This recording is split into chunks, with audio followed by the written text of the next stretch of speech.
My father beat me in front of everyone at the family gathering. Not with words, not with shame, but with a belt and a look that said, "You brought this on yourself."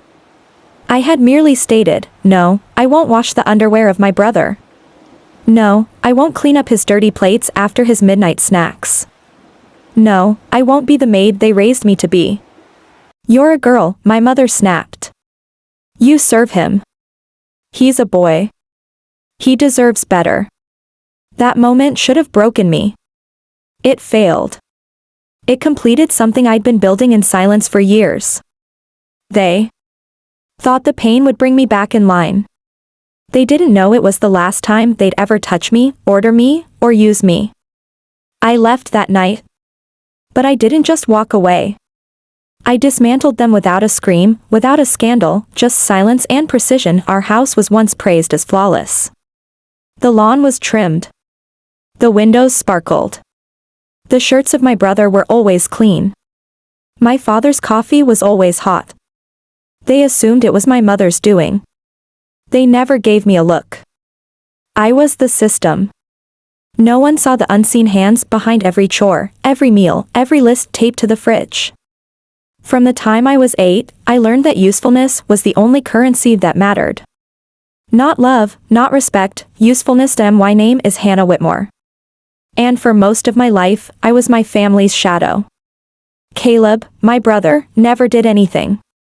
If he spilled soda on the couch, I cleaned it. If he needed his uniform ironed at midnight, I stayed up. If he failed a test, I was scolded for not helping him study. I wasn't his sister. I was his employee. "You're the girl," my mom once said, folding her arms like she just quoted scripture. "Girls keep the house running." I used to think if I worked harder, they'd see me. That maybe one day I'd be something more than a name on a chore list. But Caleb was always the son, and I was a shadow cast to serve him, no matter what I did. My father ran the house like a general, orders only, no warmth. He believed discipline made strength, and obedience was respect. Whenever I questioned something, he'd look at me like I'd betrayed the family name. "You're not here to argue, Hannah," he'd say. "You're here to contribute." That word, contribute, became a leash. It didn't mean be part of this family. It meant shut up and work harder. Still, I did it all. I made their beds. I put their laundry away. I memorized grocery lists, ironed pleats, soaked blood out of Caleb's soccer uniforms when he got into fights. He never said thank you. He just tossed more clothes on the floor. It was a quiet kind of servitude, the kind that doesn't scream, the kind that just grinds you down until you forget what it feels like to have hands that aren't always holding something for someone else. However, on the day of the family gathering, when they concluded that I was not contributing sufficiently, something broke. Maybe it was the way Mom said, "He deserves better," like I was some defective appliance. It could have been Dad's glare, daring me to ignore him. Or it could have been Caleb's smirk that said, "You'll never leave." I stopped being afraid of whatever it was. And in that very instant, I came to a chilling realization. They hadn't broken me. They had trained me. And I was going to use every ounce of what they taught me, just not the way they intended. In my house, some words echoed louder than footsteps. They didn't scream them. They didn't need to. They just let the words settle like dust in the lungs. Be useful. Know your place. He's a boy. You'll understand when you're older. I understood now, not because I'd aged, but because I'd seen the pattern.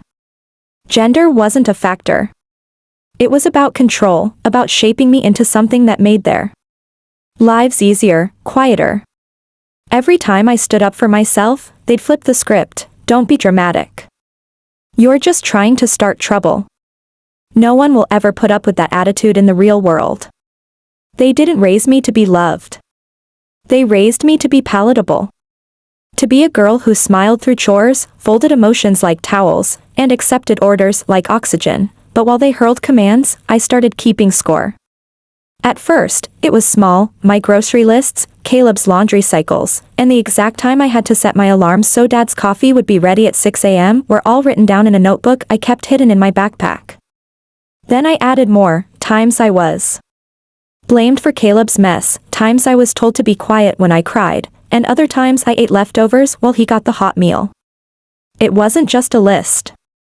It was a record, a ledger, a system of unpaid labor and emotional taxation.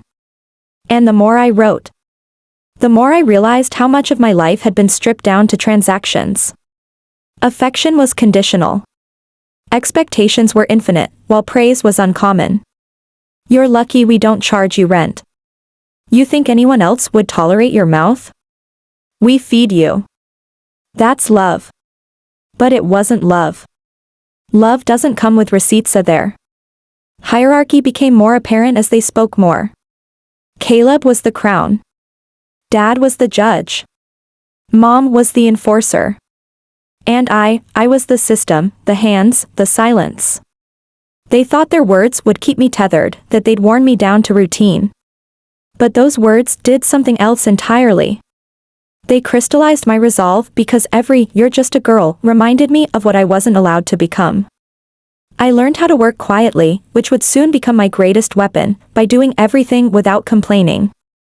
And every this is your duty became another nail, not in my coffin, but in theirs. I stopped arguing for myself. Because storms don't come knocking, I just listened, wrote, and waited. I was almost prepared as they gathered quietly. The day they called a family meeting, I already knew it wasn't about unity. Family meetings in our house weren't conversations. They were courtrooms, and I was always on trial that night. I walked into the living room and saw the three of them. Already seated. Dad was reclining. Caleb sprawled across the couch like royalty. And Mom stood with her arms crossed, like she'd rehearsed this. Sit, Dad stated. I didn't, I said.